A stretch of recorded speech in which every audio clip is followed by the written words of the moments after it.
Did you know that debt, the thing we all know today, started thousands of years ago? Long ago, in the heart of Mesopotamia, civilization began to flourish. People were learning to farm and settle into cities. They had surplus grains, livestock, and resources. But with abundance came the need to manage and share resources. This led to a system that would change human history forever. They began lending grains and animals to neighbors in need. If someone needed extra seeds for planting, they could borrow. If a family lacked livestock, a neighbor would lend them some. This exchange was based on trust and mutual benefit. But as time passed, keeping track of these loans became tricky. They needed a permanent record, something that could last. That's when clay tablets were invented as financial records. Every loan, repayment, and agreement was inscribed carefully. Even scribes were trained specifically to manage these records. These tablets weren't just pieces of clay. They were the first banks. This primitive system allowed communities to grow in a structured way. Without it, trade and agriculture would have been chaotic. People could now plan for the future, knowing they could borrow if needed. The concept of debt was no longer abstract. It was tangible. It was recorded, measured, and respected. Mesopotamians had unknowingly created humanity's first financial system. This system formed the backbone of trade, commerce, and social trust. It was simple, yet revolutionary for its time. Debt allowed resources to flow efficiently within communities. Farmers could plant more crops because they could borrow seeds. Merchants could expand trade because they could borrow livestock. The concept even influenced legal systems, as debts needed rules. If someone defaulted, consequences were recorded too. This was not just borrowing. It was an entire social contract. The early Mesopotamian debt system also had interest. Yes, the first concept of earning from lending started here. It wasn't exploitative, but rather a way to incentivize lending. By the end of this period, lending and borrowing became a cornerstone of society. People relied on it for survival, growth, and prosperity. It was a system that connected families, communities, and cities. Without it, the thriving Mesopotamian civilization might never have reached its heights. This was the true power of debt, enabling progress.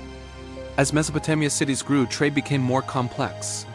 People were exchanging not just grains and animals, but also tools and goods. Merchants traveled from city to city, carrying valuable resources. But how could they trust strangers with large amounts of goods?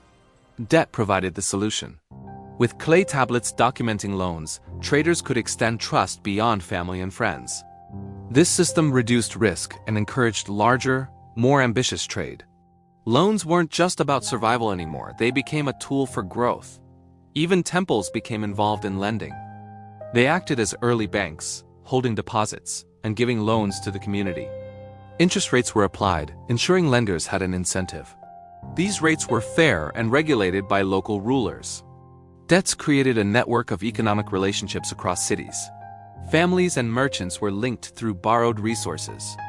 Defaulting on a loan could lead to social consequences. But this accountability encouraged responsible borrowing. Debt allowed innovation to flourish.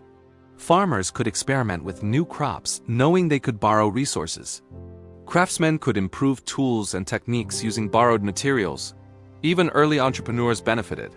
They could expand trade routes and create markets that were previously impossible. Debt became a catalyst for economic sophistication. It encouraged record-keeping, accounting, and trust-based agreements. Without this system, large-scale commerce would have been impossible. People also learned negotiation and contract management. Disputes over debts were resolved by councils or temple authorities. This established one of the first legal frameworks around finance. In essence, debt taught society's responsibility, planning, and trust. It transformed simple lending into a structured economic system. By the time Mesopotamia reached its peak, debt was no longer a minor practice.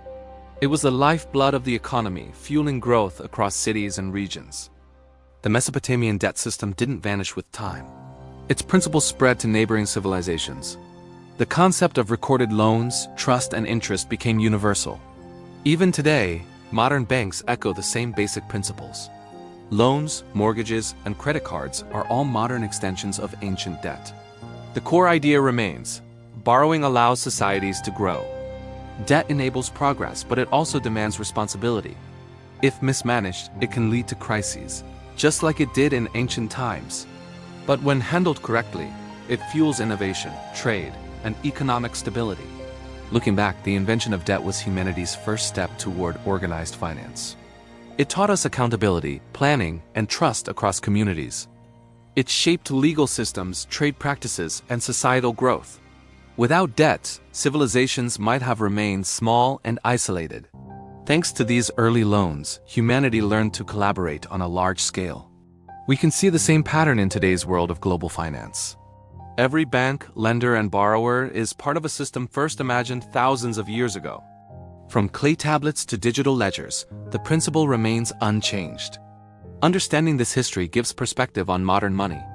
It shows that finance is not just numbers, it's human relationships. Debt was humanity's tool for survival, growth, and innovation. And it continues to be one of the most powerful tools we have today. So the next time you borrow, lend, or manage money, remember its ancient origins. They connect us to thousands of years of human ingenuity. If you found this journey into the first debt system fascinating, hit like, subscribe, and share this video to spread the knowledge. Comment below what financial fact from history amazed you the most.